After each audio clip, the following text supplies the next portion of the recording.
Good morning, everybody. This is Miss Crosby, and these are my chicks. As you can see, they're very friendly. Good morning, Snowflake. I sit and feed them in the morning times for about 15 minutes. And I was there when they were born, so as far as they're concerned, I am the mama chick. The mama hen, if you will.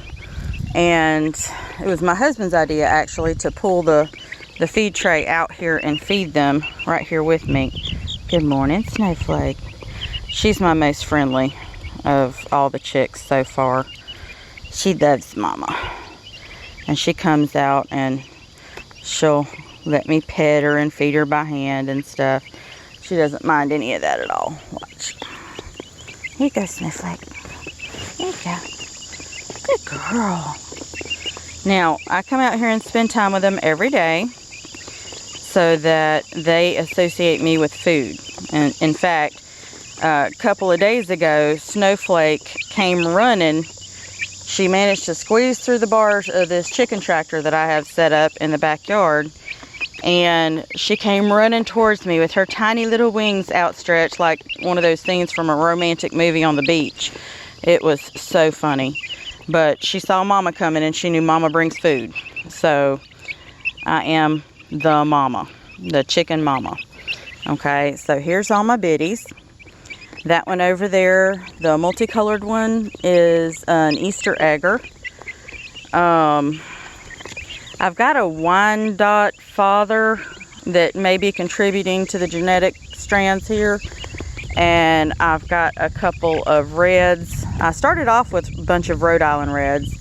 And then I got some leghorns, or leghorns for y'all Yankee folk. And I got one silky over there. And her mate passed away. Got into a water bucket for a duck and couldn't get out. Sadly, I don't even know how the thing made it through the fence. I guess after not eating for the day, it managed to squeeze through or something, but most of them can't do that. But yeah, here they are all over me. Mom, you've run out of food. Here you go, guys. Here you go. There you go, Snowflake. But as you can see, they'll explore out here a little bit while Mama's here. But then after I put their tray inside, they all run back inside and get their water and their food. And so I'm getting them comfortable with me so that they won't run from me when I need to check them or see if there's any injuries or anything like that. Now, these are multi-purpose birds. Some of them are just going to be egg layers. I don't like to slaughter my birds if I don't have to. But some of the roosters will have to go because, frankly, this was a straight run hatch and probably about half of them are roosters. Obviously not Snowflake, though. You can tell by her head that she doesn't have much of a comb up there, so she's not a rooster. If you look at the guy there with the big comb, that's probably a rooster. So I try not to get too friendly with the roosters and too attached because my husband's going to want to put them in the freezer when times get slim. And that's how you do. You got your backup birds for when times get slim. They're roaming around this luscious green 10 acres that we've got, getting their food. And then in addition to that, they also keep the bug population down for us some. And they work for us composting things. They like to go explore in the compost bin. Now these are just little ones, but I've got adults and I've got some juveniles out there at the chicken pen that are a little over 2 months old. So they've already been socialized to the adults. These guys are in a separate pen because they're still too small to be socialized with the adults. They'll get beat up on. So, but as you can tell, I'm making them very friendly with me. Hey, buddy, that's a little rough.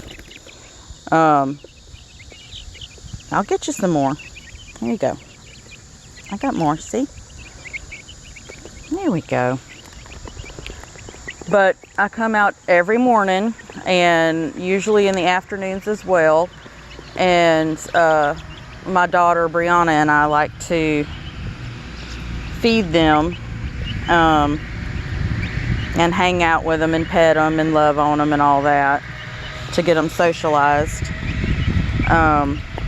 You can't scratch my finger for more food. That's just not even smart. But as you can see, we've got a pretty little flock right here. I am looking for a couple of other varieties if anybody's interested in making a trade with me. You can't have Snowflake or my Easter Egger or my Silky. That's where I draw the line. But any of the rest, I'd be willing to barter or trade if you have a variety that you'd like to swap with me.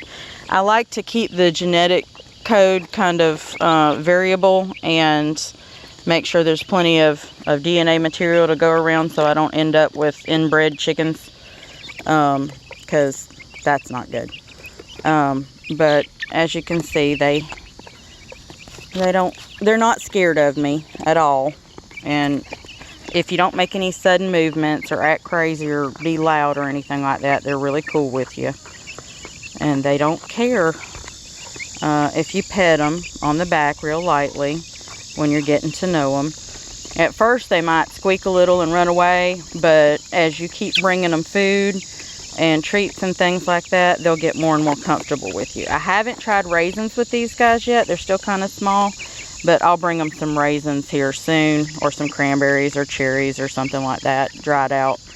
My daughter brought them some blackberries the other day. We got wild blackberries growing everywhere. They're really, really thorny though, so you gotta want those blackberries. Broke my heart when that other little Silky died. Oh, you can't have my phone.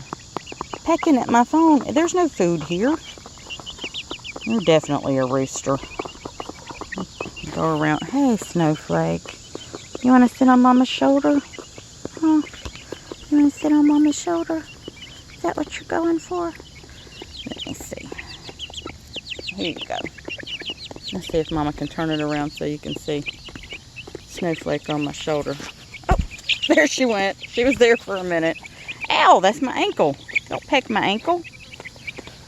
But yeah, you're meano. Don't peck my ankle. That hurts.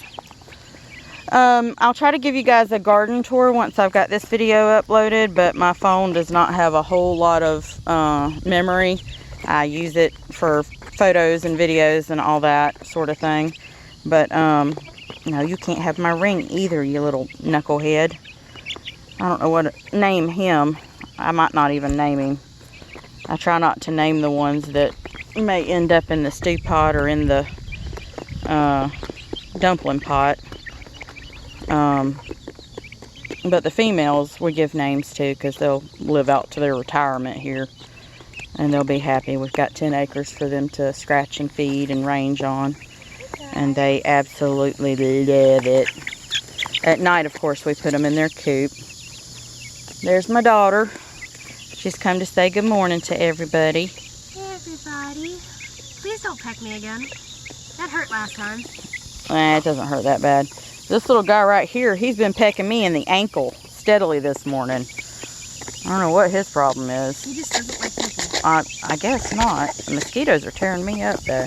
I can make my shoes off, Mama. Yeah. Good morning. Oh. Another YouTube video, huh? Yeah.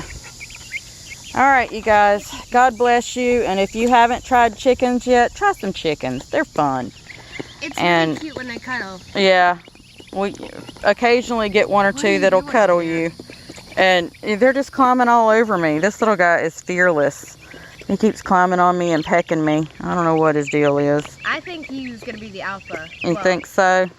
Well, there's some adults over there that would disagree. Alright. He's just stretching his legs out. Yeah, he's just climbing all over me like, you know, I'm his jungle gym. Hey there. How you doing? Hi. I think that one's a rooster too, that black one. Alright, guys. God bless. Y'all have a great day and be safe. And wear a mask. Wear a mask. Remember you're loved. Yep. Peace out from the Crosby farm. Stay safe.